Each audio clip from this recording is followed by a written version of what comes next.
ہمارا ایک بھی یہ اب ذرا آپ نے اپنے دل سے جواب دینا. 75 برس وطن کو بنے ہوئے ہو گئے ہیں پورے پاکستان کے اندر. صرف میں دیوبند یا بریلوی کی بات بعد میں کرتا ہوں.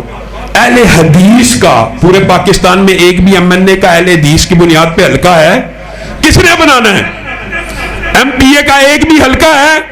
کس نے بنانا ہے؟ ایم این اے اور ایم پی اے تو دور کی بات ہے, یہ درد دل ہے. ایک یونین کونسل ایسی موجود نہیں ہے جو آپ اہل حدیث کی بنیاد کے اوپر جیت سکے.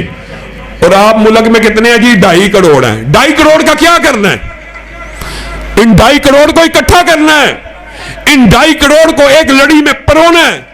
2.5 کروڑ چھوٹی تعداد نہیں ہے. آج تمام اہل حدیث بھی کوئی نون لیگ میں ہے, کوئی پی ٹی آئی میں ہے. اور میرے بھائیوں, تحریک دفاع اسلام و پاکستان کا مقصد ان نون لیگ میں شامل اہل حدیثوں کو نکلوا کر اپنا پلیٹ فارم سیاسی مہیا کروانا ہے. پی ٹی آئی سے نکال کر اپنا سیاسی پلیٹ فارم مہیا کروانا ہے. یہ جو 2-2.5 کروڑ افراد ہیں, ایمانداری سے بتائیے یہ کسی جماعت کے ساتھ ہیں؟ جماعت میں ہی نہیں ہے. تو میرے پہ اعتراض کیا؟ اور میں آپ کو حیران کن بات بتاؤں کہ ابھی تحریک دفاع اسلام و پاکستان کے تقریباً 13,000 کارکنان 2 ماہ میں رجسٹرڈ ہو گئے ہیں. ان میں سے 10,000 کارکنان ایسے ہیں جو آج سے پہلے کسی بھی مذہبی جماعت میں نہیں ہیں.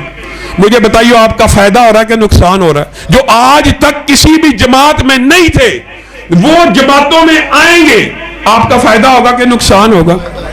وہ نون لیگ میں ہے, وہ پی ٹی آئی میں ہے. 2.5 کروڑ اہل حدیث ملک کے اندر کہاں ہے؟ کہاں ہے کوئی نون لیگ کا جھنڈا اٹھانے والا, کوئی پی ٹی آئی کا جھنڈا اٹھانے والا؟ مصیبت آ جائے, مشکل آ جائے, آپ کے اپنے اس حلقے کی مثال لے لیجئے. آپ کا اپنا ہر بندے کا یہ سوچ ہوگا میری ایم این اے کا جو امیدوار ہے نون لیگ کا, اس کے ساتھ دوستی ہو جائے, میں اس کے ذریعے کام کروا لوں.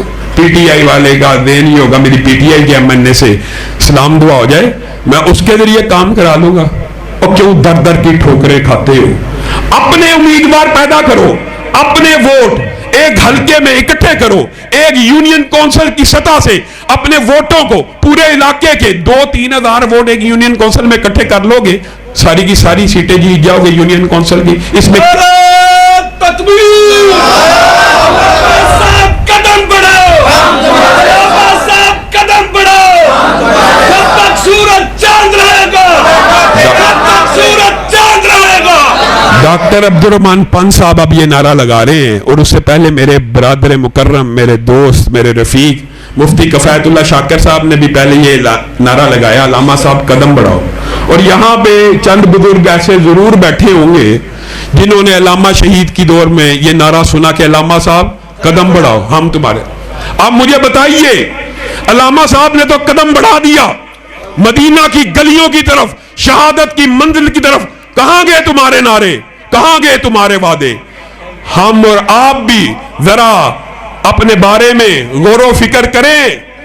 علامہ شہید نے لوگوں کو کہا تھا ناقدو وقت کی رفتار بدلنے کے لیے میں نے تاریخ کے چہرے کو ضیاء بخشی ہے, کج کلاہوں کی رعونت کا اڑایا ہے مذاق, میں نے تاریخ کے چہرے کو ضیاء بخشی ہے. مجھے بتائیے, علامہ شہید نے قدم بڑھا دیا, آپ کے نعرے اور دعوے اور وعدے سارے وہاں کے وہاں رہ گئے, آپ نے اس کارواں کو کس انداز میں جاری رکھا؟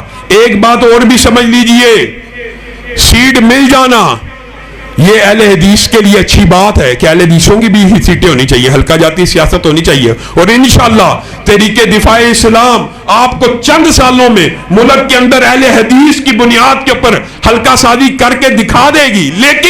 لیکن ایک بات یاد رکھنا, مجھے یہ بات بتلاؤ کہ اگر سیٹ نہیں ہے یا کرسی نہیں ہے تو ایمانداری سے بتاؤ مجھے اور آپ کو دفاع صحابہ کے لیے کسی کرسی کی ضرورت ہے؟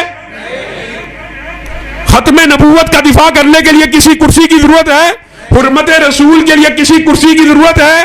جس نے کام کرنا ہوتا ہے اس کو کسی بھی کرسی کی کوئی ضرورت نہیں ہے. آج کے دن میں اللہ کے فضل سے آج کے دن میں ہمارے وکلاء نے اور سینیٹر مشتاق کے وکلاء نے کورٹ کے اندر کیس لڑا, اور یہ خوشخبری کی بات ہے کہ ناظرہ نے 13(1) نمبر جو رول ہے جنس کی تبدیلی کا, عدالت کے سامنے اقرار کیا کہ ہم اس کو تبدیل کر رہے ہیں. کیا یہ کام کرسی سے ہوا؟ کرسی کے بغیر بھی جن لوگوں نے کام کرنا ہوتا کرتے ہیں. لیکن اگر مولانا فضل الرحمان KPK کے اندر حلقہ بنا سکتے ہیں اور انہوں نے محنت